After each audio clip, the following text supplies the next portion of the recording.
I'm 81 years old, and I'm going to tell you something that will make some of you uncomfortable. Good, because the truth is supposed to be uncomfortable sometimes. At my age, I've earned the right to say what nobody else will say out loud. I rediscovered intimacy after my husband passed away. And let me tell you, the world had a lot of opinions about that. My children, my friends, even strangers. But here's the thing, I didn't ask for their permission, and I don't need yours either. My name is Eleanor. People have been calling me Ellie since I was a girl growing up in Ohio. I was married to my husband Richard for 53 years. 53 years of building a life, raising 3 children, burying our parents, surviving layoffs and health scares, and all the ordinary tragedies that make up a long marriage. Richard was a good man, a quiet man, the kind who showed love by fixing things around the house and never forgetting your birthday. When he died in 2019, I thought my life was over. Not just my life with him, my life, period. For the first year, I barely left the house. I wore his old cardigan everywhere. I kept his reading glasses on the nightstand like he was coming back. My daughter Sarah would visit and find me sitting in the dark just staring at his empty chair. She'd say, "Mom, you need to get out. You need to live." And I would nod and smile and wait for her to leave so I could go back to my silence. I wasn't living. I was waiting to die. And then something happened. It was a Tuesday in March. I remember because it had been raining for 3 days straight, and suddenly the sun came out. I was sitting by the window, and I saw my neighbor walking his dog, a man named George. He'd moved in 2 years before Richard died. We'd waved at each other, exchanged small talk about the weather, the usual things. But that day, he looked up at my window and smiled, and I felt something I hadn't felt in a very long time. I felt seen. Now let me be clear about something. This isn't a romance novel. George didn't sweep me off my feet. We didn't fall madly in love like teenagers. It was slower than that, quieter. He started bringing me tomatoes from his garden. I started inviting him in for coffee. We talked for hours about nothing and everything, about our late spouses, about our children who didn't visit enough, about how strange it was to have so much time and so little to fill it with. And one evening, after months of this, he reached across my kitchen table and took my hand. That's all. He just held my hand. And I felt more alive than I had in years. But when my daughter found out, you would have thought I'd committed a crime. She said, "Mom, it's too soon." She said, "What would Dad think?" She said, "People are going to talk." And that last one, that was the real fear. Not that I was dishonoring Richard's memory, not that I was making a mistake, but that the neighbors would whisper, that her friends would find out, that she would have to explain why her 80-year-old mother was holding hands with a man who wasn't her father. Here's what I learned. When you're young, society tells you that love is everything. Fall in love, they say. Find your soulmate. Build a life together. But when you're old, suddenly you're supposed to be done with all that. You're supposed to sit quietly in your chair and wait for the end. You're not supposed to want. You're not supposed to need. And you're certainly not supposed to feel desire. But let me tell you a secret that nobody tells you about getting old.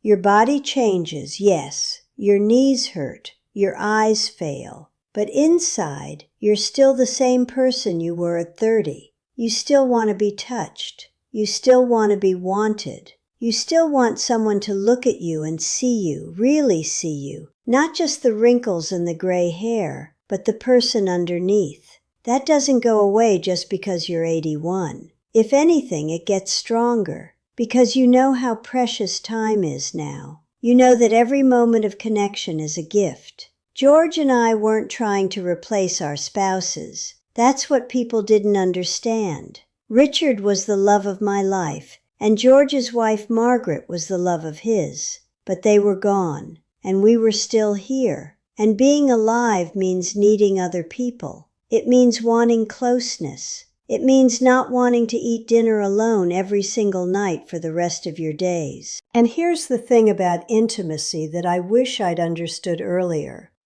It's not just about what happens in the bedroom.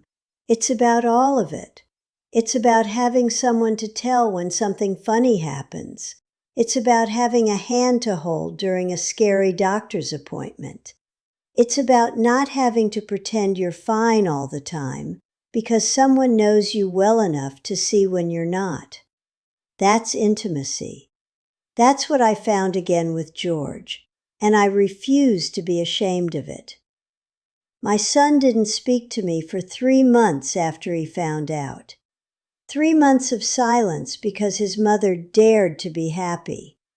He said I was disrespecting his father's memory. He said I was acting like a foolish old woman. And I wanted to ask him, when does the mourning end? When am I allowed to live again? Is it 1 year? 5 years? Never? Because if the answer is never, then you're not asking me to honor your father. You're asking me to die with him. And I'm not ready to die. I want you to understand something important. The judgment didn't just come from my family. It came from everywhere. From the women at church who suddenly stopped inviting me to their lunch group. From old friends who acted like I'd betrayed them personally. From the way people looked at me when George and I walked into a restaurant together. Like we were doing something wrong. Like we should be ashamed. And I'll tell you the hardest part. For a while, I almost believed them. I almost let their shame become my shame. I almost gave up the only joy I'd found in years because other people were uncomfortable with it. That's what society does to old people. It makes us invisible, and then it gets angry when we refuse to disappear. But I didn't give up. And do you know why? Because one night George looked at me and said, "Ellie, we don't have enough time left to waste it worrying about what other people think." And he was right. At 81, time is the one thing you don't have in abundance. Every day is borrowed. Every moment together is precious. Why would I throw that away because someone else decided that widows should stay widows forever? Let me tell you about the last conversation I had with Richard. It was 3 days before he died.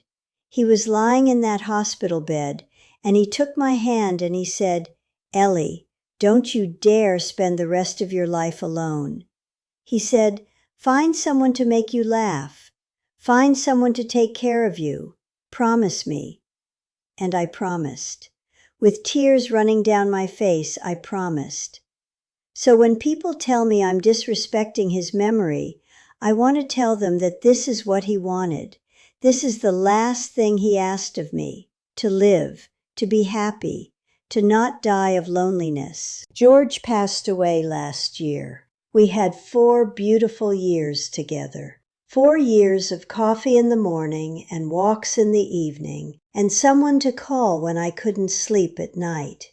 4 years of being seen and held and loved, and I would not trade a single moment of it for all the approval in the world.